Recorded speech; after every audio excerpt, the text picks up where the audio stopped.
Hello, I'm a Core 110 Information Literacy instructor, and this video is on research questions and strategies. Whether you're searching professionally, personally, or for school, we all experience information overload. We get a lot of results, we become overwhelmed, and we just settle for the first couple results.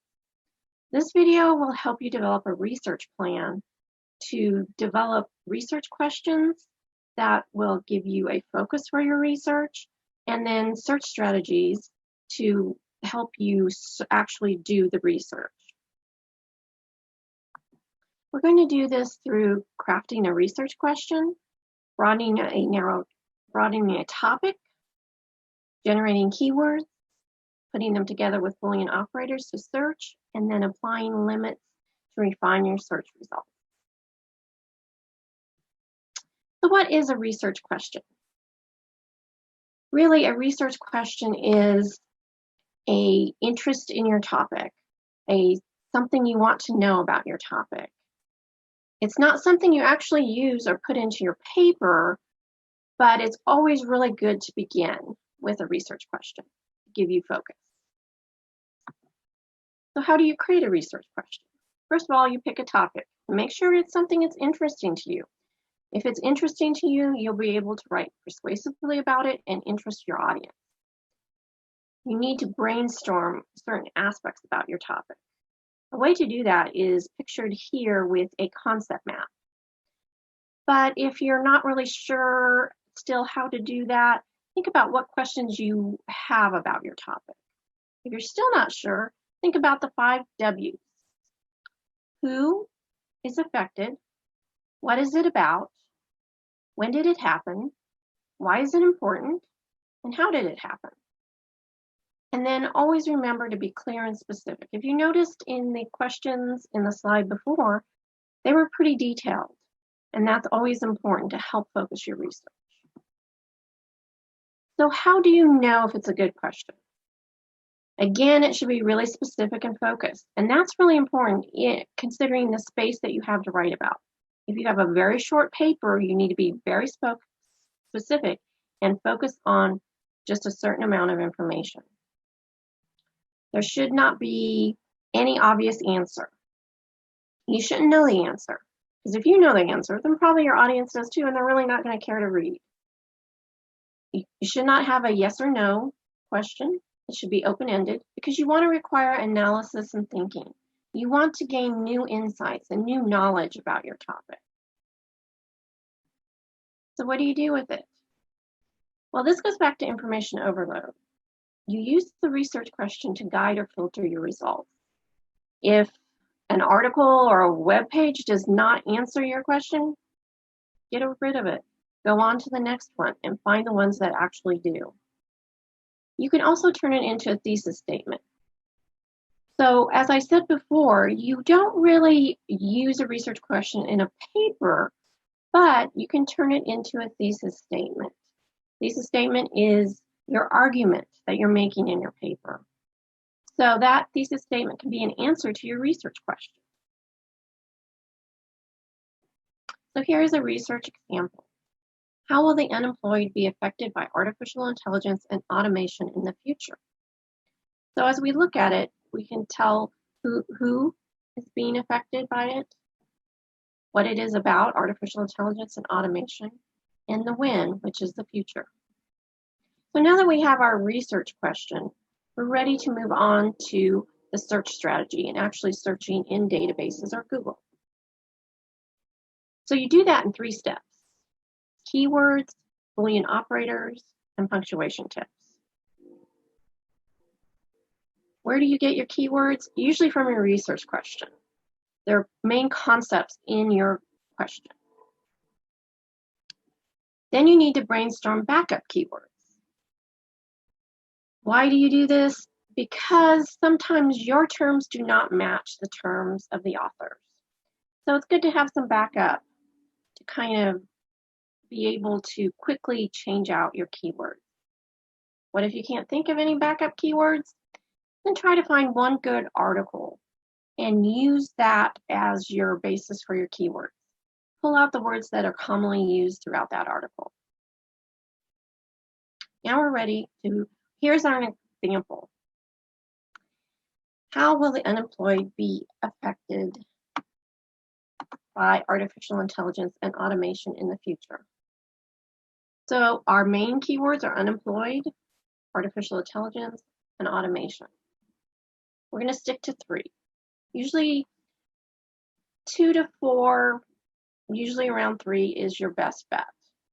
But here are some backup. Machine learning is another word for artificial intelligence.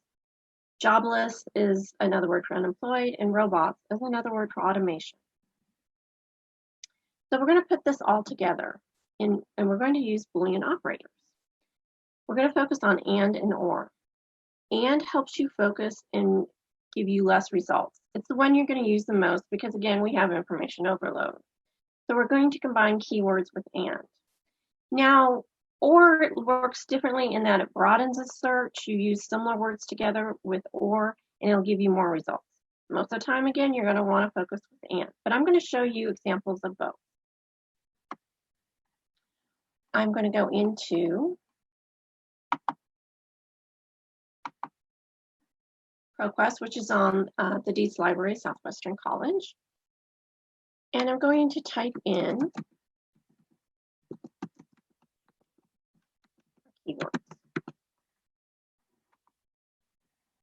Notice it already has and. I'm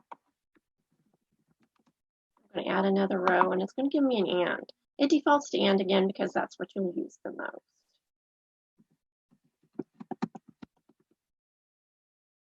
And then I'm going to search.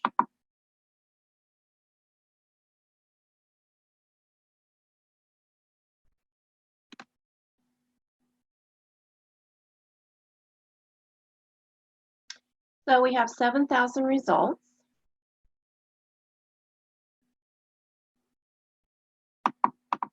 If we look at them, we can tell they're pretty relative to what we want to find.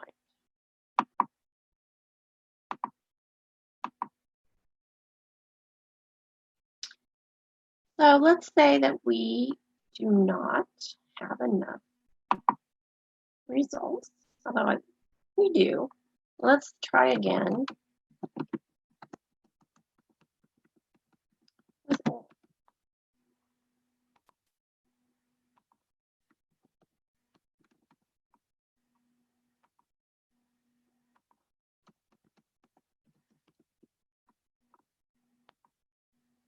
So we change it here to or. Let's do one of our backup words. Let's try robots and search.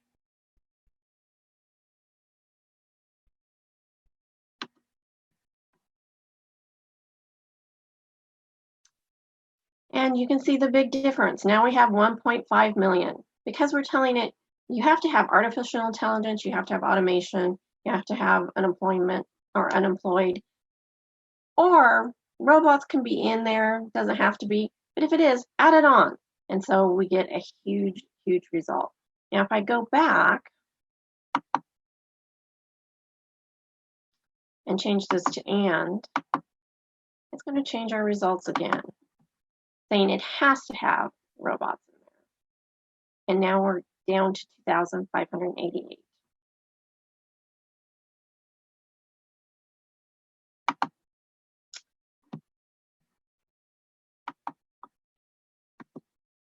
So how do you do some more limiting of your resources? You use punctuation tips.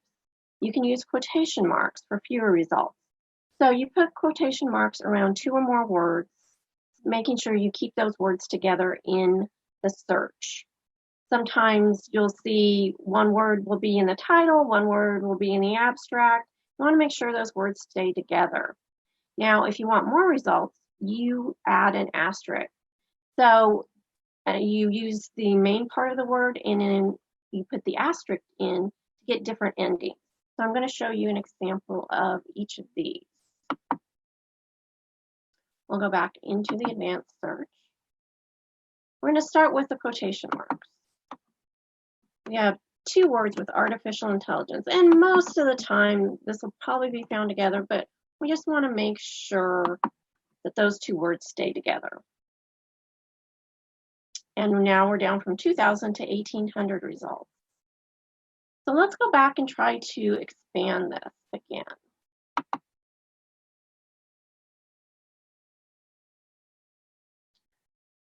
Actually, we have 3 words that we can change the endings to. So we take out automation and just do automate with an asterisk. Take out employed with the ed and put in the asterisk. And then take out the s and put in an asterisk. And let's search.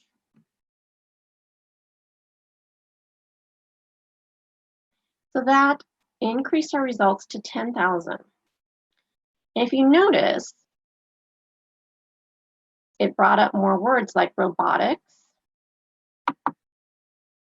and we still have robots. We have unemployment. We have automated. So, also automating.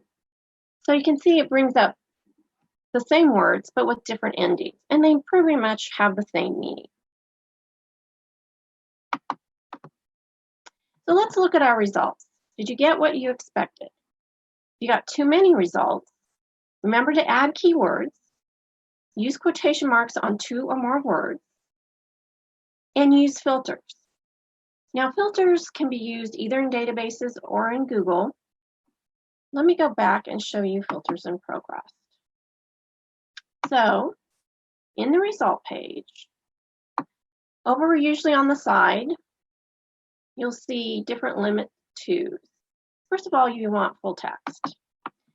These databases do not have full text articles completely. Some have just abstracts, just summarizing the article. You need to have a full text article for your paper, so you click full text. Then maybe you need to have a scholarly journal or a peer-reviewed journal, or any other type of source.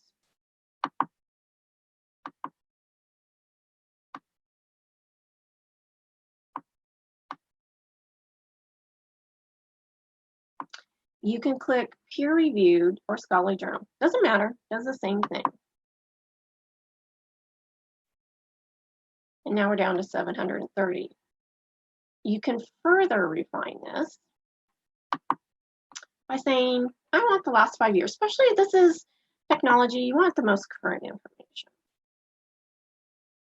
Now notice there were some other ways to filter by subject, document type, language. Experiment with those to get to the exact amount and just the right information. We're down to 600 results. That's a good amount. It's not too much, but it's not too little.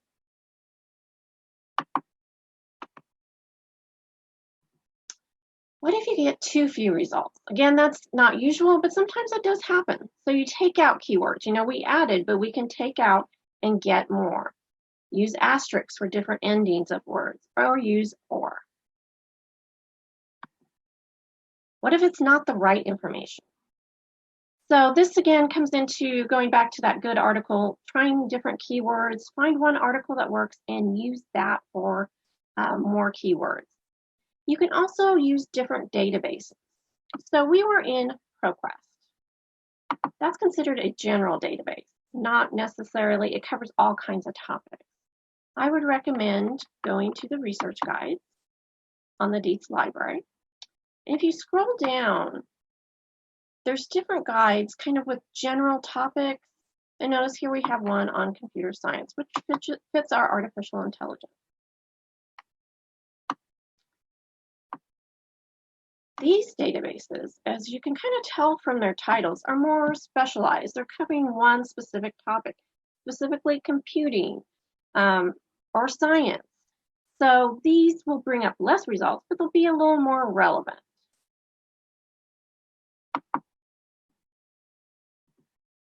So in conclusion, you can tell that the whole research process is not short or simple.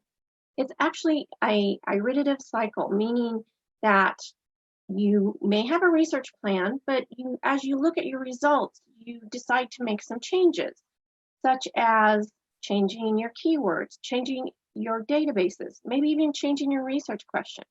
You can maybe even discover a whole new aspect of your topic that you hadn't expected to find and find more exciting and interesting. So you change it to that. As you make those changes, remember that this is a normal process, and those changes will lead you closer and closer to developing your ideas with the best research you can find.